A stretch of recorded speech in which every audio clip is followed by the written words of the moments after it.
This is the 2023 Brewtubers Online Brewers Club Yeast Experiment, British Brown Ale.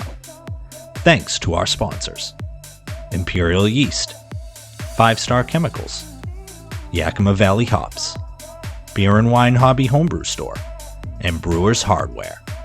Let's get tasting. Hey guys, Matt here from Rec Brewery, here for another beer review of the 2023 Yeast Experiment from Brewtubers. This one is from Chris Burgles Brewing. Gotta love his invisible labels. But I know it's his because it says CV on the top. He is the only entrant in the 7 or 8 of us that did this that is using a PET bottle. I think all of us have, the rest of us have used cans. So there's a bit of a following there in our homebrew community with everybody moving to canning. So, but maybe Chris will be following us shortly. We shall see. I don't know a whole lot about his beer because there's nothing. It's all written on this in invisible ink, so I'm not quite sure what's here. But I do know from our spreadsheet that he used the Lalbrew London English style yeast. So I pulled it up here on my tablet just so I could read a little bit about what that yeast is. It says it's a true English style strain selected for reliable fermentation performance and moderate ester production that lets the flavors and aromas of malt and hops shine through. So yeah, we shall see. I mean, this is a very designed to be a malt forward beer, not so much with the hops, but we should see what we get there with all of this. So I'm gonna go ahead and pop this open. Got a little bit of a hiss there. Not much.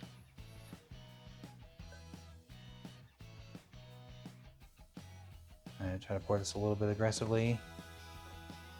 Maybe we can work something up here. All right. Yeah, there's some bubbles there. Couldn't quite fit it all in there, but that's all right. I'll top it off later.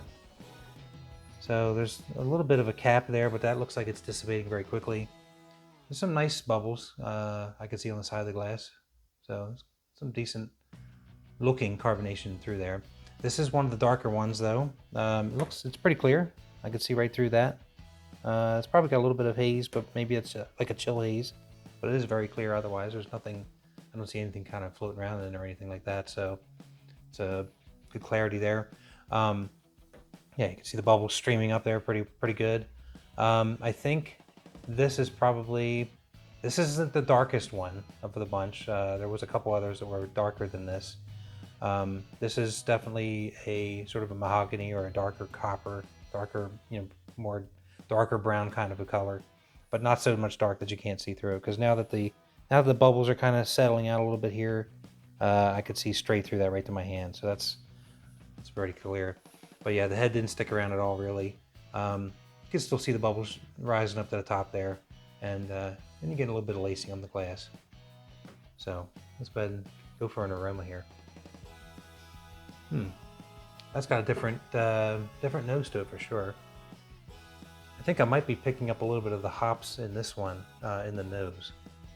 I think we used, I believe it was Challenger. I need to actually pull up my. I'm gonna pull up my recipe here because now I'm kind of trying to remember back what exactly was in here.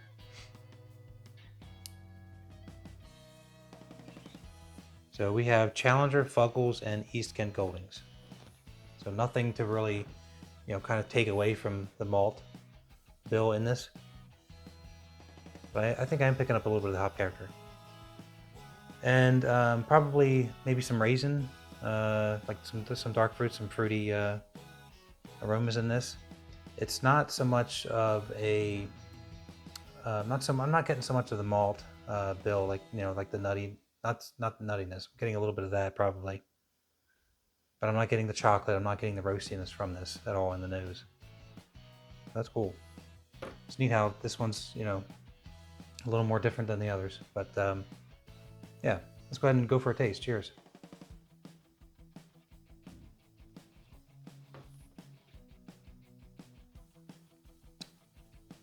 Yeah, I think this one's probably this one. I'm getting a nice sort of balance between some of the malt character and some of the hop character. I think in the taste. That's quite interesting. So I'm not getting the roast from this. I'm not getting the kind of nutty taste from it.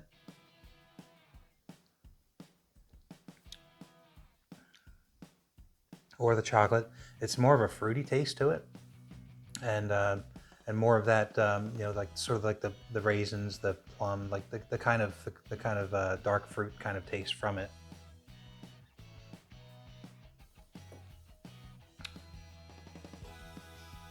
With a nice little, kind of like a nice sort of drive-by of the hop bitterness character that's coming from, or you know, what's coming from the hops here.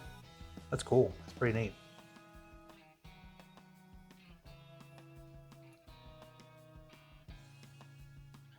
Yeah, real nice smooth beer. This is a good one. Very solid.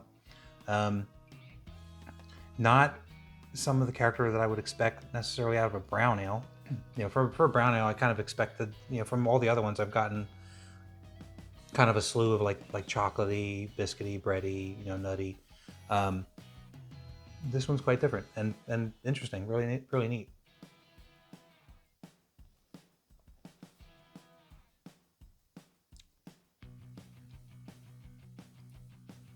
Yeah, as I said, this is more. This tastes more on the, on that fruity side, the dark fruity side, with a sort of sprinkling of hops. Very cool. Nice job, Chris.